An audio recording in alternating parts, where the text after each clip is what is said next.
fysiikan sessioon. Meillä on täällä 2 esitelmää. Ensin Anni Torri Väisälästä. On toiminut siellä fyysikon tehtävissä, ymmärsin, parikymmentä vuotta. Ja työskentelee tuotekehityksessä mikroanturien parissa sekä säämittaukseen että teollisiin sovelluksiin liittyen. Ja hän on ollut vuosia mukana Väisälän ja FMI:n avaruustutkimusryhmän yhteistyössä, jonka puitteissa olemme toimittaneet antureita Mars-missioihin. Meillä on varmasti tiedossa hyvin mielenkiintoinen esitys. Ole hyvä. Hyvää iltapäivää kaikille. Tosiaan pyydettiin kertomaan näistä meidän Ilmatieteen laitoksen ja Vaisalan yhteisistä avaruusmatkoista. Ja mä lyhyesti käyn ensin läpi, että minkälaisiin sovelluksiin tällä maapallolla näitä meidän mittalaitteita käytetään ja miten sitten taas ne ympäristöolosuhteet muuttuu siinä vaiheessa, kun matkataan Marsiin. Sitten kerron jonkun verran tästä, että mitä tässä meidän yhteistyössä on tehty, ja sitten esittelen näitä antureita, jotka on ollut mukana. Eli kun ääriilmiöistä puhutaan, niin tässä on nyt näin ilmastokokouksen päättymispäivänä ajankohtainen aihe on nämä sään ääriilmiöt. Ja näähän on näin, kun Vaisala on tämmöinen säänmittaustalo, niin nämä on meille ja meidän mittalaitteille aina ajankohtainen asia, ja nyt sitten entistä vaativampiin olosuhteisiin myös sen takia siinä mielessä, että niiden mittalaitteiden täytyy sietää niitä olosuhteita, mutta myös se, että pitää pystyä mittaamaan tämmöisissä nopeasti muuttuvissa olosuhteissa. Mä olin hyvin tyytyväinen tuossa, kun kuuntelin tuota edellistä sessiota ja siellä mainittiin tämä datan laatu, niin tämähän on sellainen asia, että mitä laadukkaampaa mittausdataa kerätään, niin sitä parempia ennusteita ja paremmin pystytään ennakoimaan, on se sitten tsunamia tai tulvaa tai myrskyjä.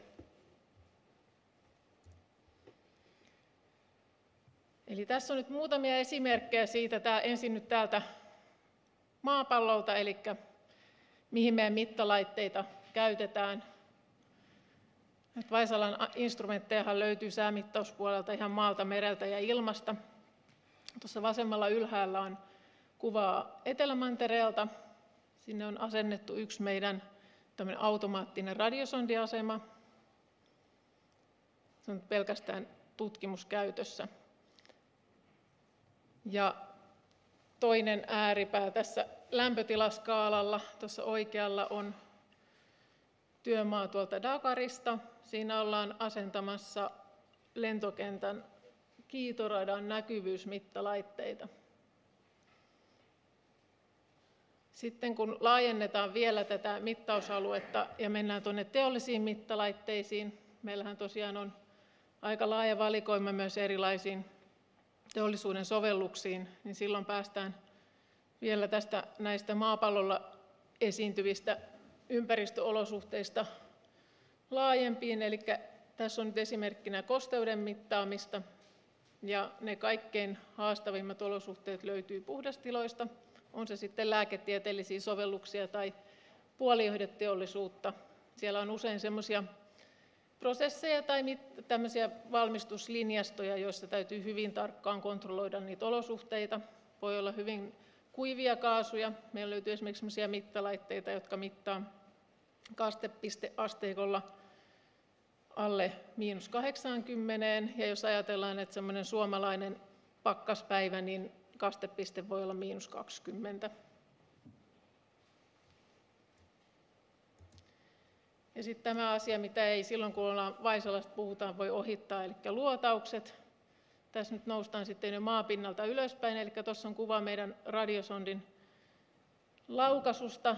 Siinä tuo pieni vaalea purkki on se radiosondi, ja siellä on sitten vety- tai helium täytetty pallo, minkä perässä se nousee yläilmakehään. Tyypillisesti semmoinen 10 kilometriä, mutta voi nousta 30 kilometriin asti.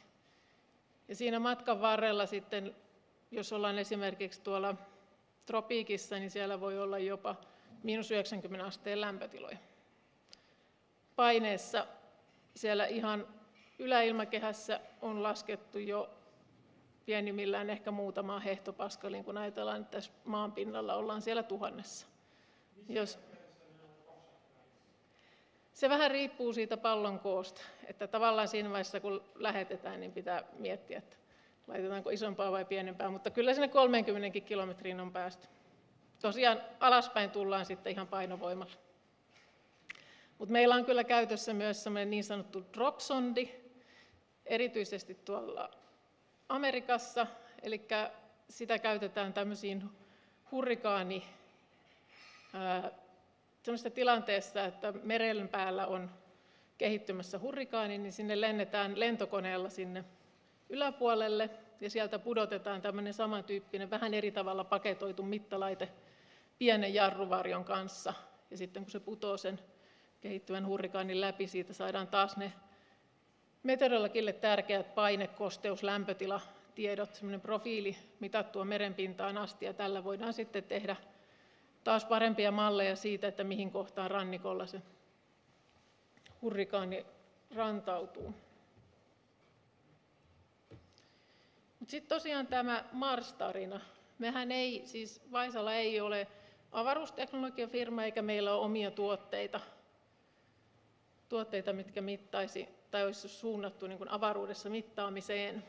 Mutta nämä meidän tänne maapallolle sään ja näihin teollisuussovelluksiin kehitetyt anturit on soveltunut myös näihin Ilmatieteen laitoksen mittaustarpeisiin.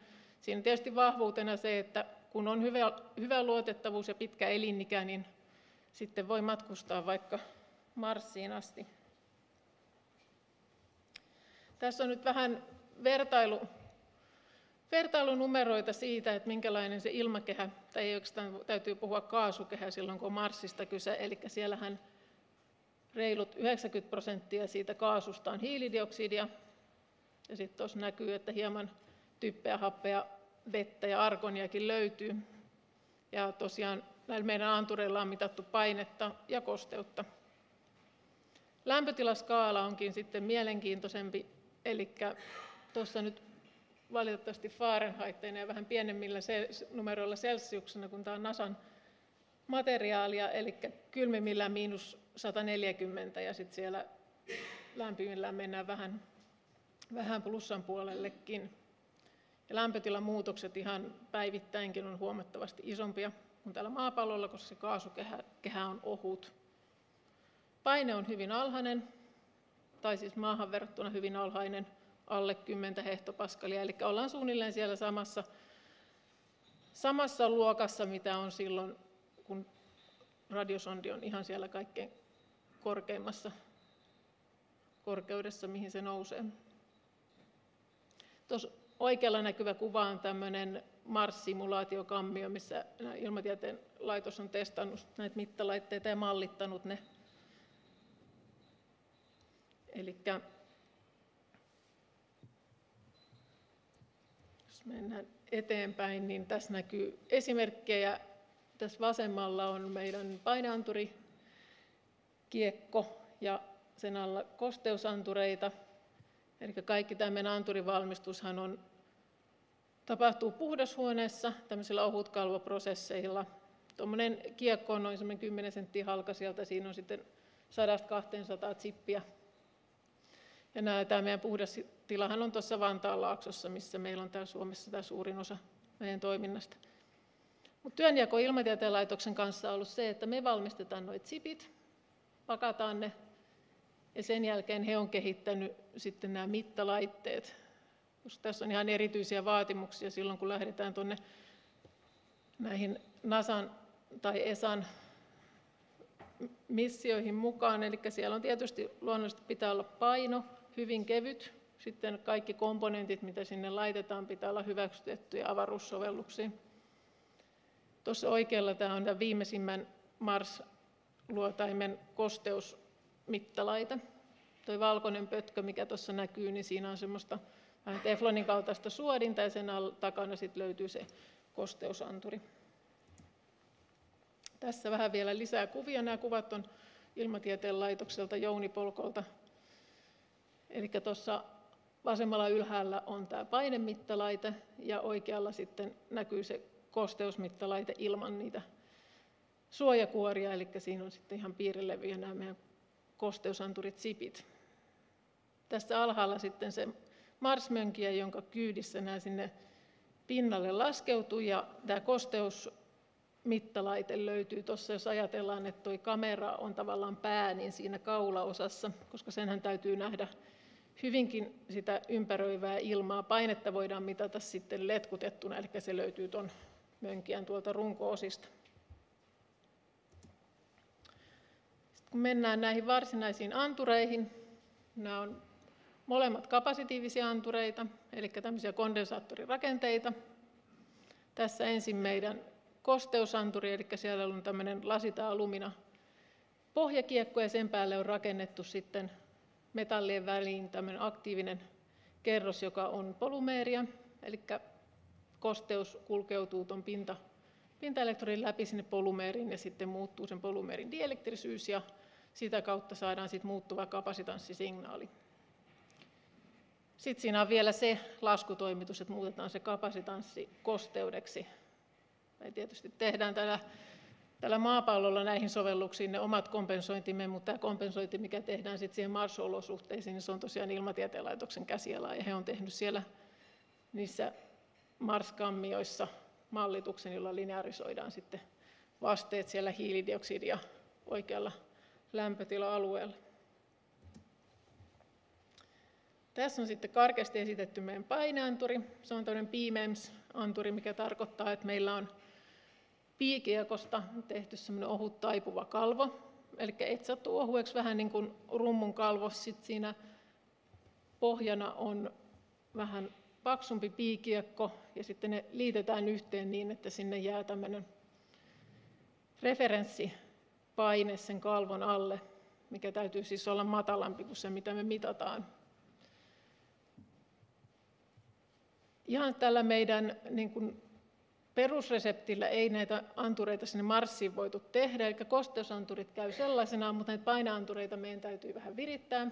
Eli kun siellä se maksimipaine on siinä 10-20 hehtopaskalin luokkaa, niin me tehtiin tämmöinen räätälöity versio, missä ohennettiin tuo piikalvo huomattavasti ohuemmaksi kuin mitä meidän normaalissa, ja samalla sitten pumpattiin tuonne niin hyvä vakuumi, kun meidän prosessilaitteen pumpusta lähti. Ja sitten saatiin kiekko valmiiksi. No, sitten kun tällaisen kiekon ottaa tähän normaaliin ilmanpaineeseen, niin mitä tuossa kondensaattorirakenteessa käy, sehän pohjaa, kun tuossa päältä painaa se 1000 hehtopaskalia, ja me oltiin säädetty se, että se mittaa sen 10-20. Sitten taas testattiin matalassa paineessa ja katsottiin, että joo, kalvo liikkuu, ja sen jälkeen sitten toimitettiin taas Ilmatieteen laitokselle, ja ihan hyvin toimia saatiin oikealle mitta-alueelle. Tämäkin toimimaan, vaikka jouduttiin vähän räätälöimään ulos siitä meidän, ja meillä ei ollut ihan edes sitten sille alueelle meidän testilaitteistoja, mutta taas yhteistyössä Ilmatieteen laitoksen kanssa päästiin maaliin. Tässä on nyt esimerkki tai kuva siitä, että mitä kaikkea tässä on vuosikymmenien aikana sinne Marsiin laskeutunut, eli lukuisia luotaimia ihan sieltä, mistä 70-luvulta asti ne vanhimmat viikingit mahtokaan olla. Nyt uusimmat näistä on tämä Curiosity, joka taisi laskeutua joskus reilut 8 vuotta sitten. Se on edelleen siellä ja mittaa. Siellä on siis meidän nämä kosteus- ja paineanturit edelleen käytössä, ja sitten tämä viime kesänä laskeutunut uusin Perseverance. Ja nämä molemmat nyt mittaa siellä yhtä aikaa, ja tästä on nyt just sanottu, että tämä on nyt ensimmäinen Marsiin rakennettu säähavaintoverkko, kun meillä on 2 mittauspistettä.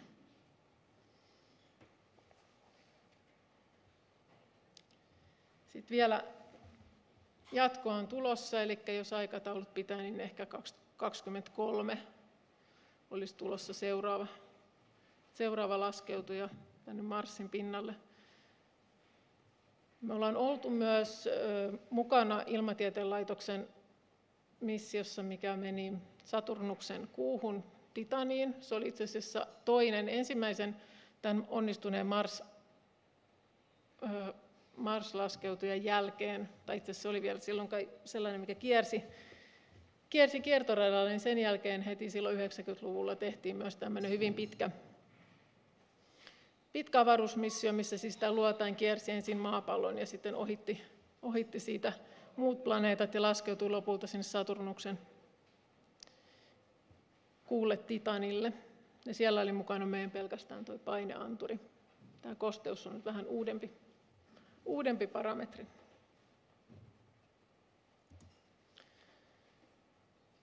Tässä sitten yksi esimerkki, minkälaista dataa sieltä mittalaitteelta on saatu.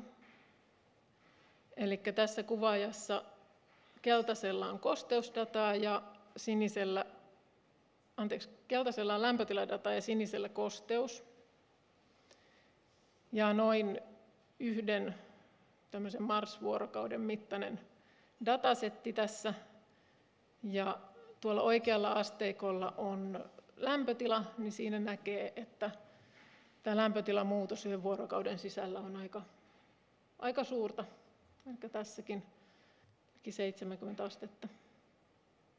Se, että mitä tällä datalla sitten tietysti tutkitaan näitä olosuhteita Marsissa, mutta voidaan myös hyödyntää tätä sitten vertailemalla maan ilmakehään siinä mielessä, että vähän samankaltainen malli, mutta siellä ei ole sitten ei meriä eikä ihmisen vaikutusta olemassa.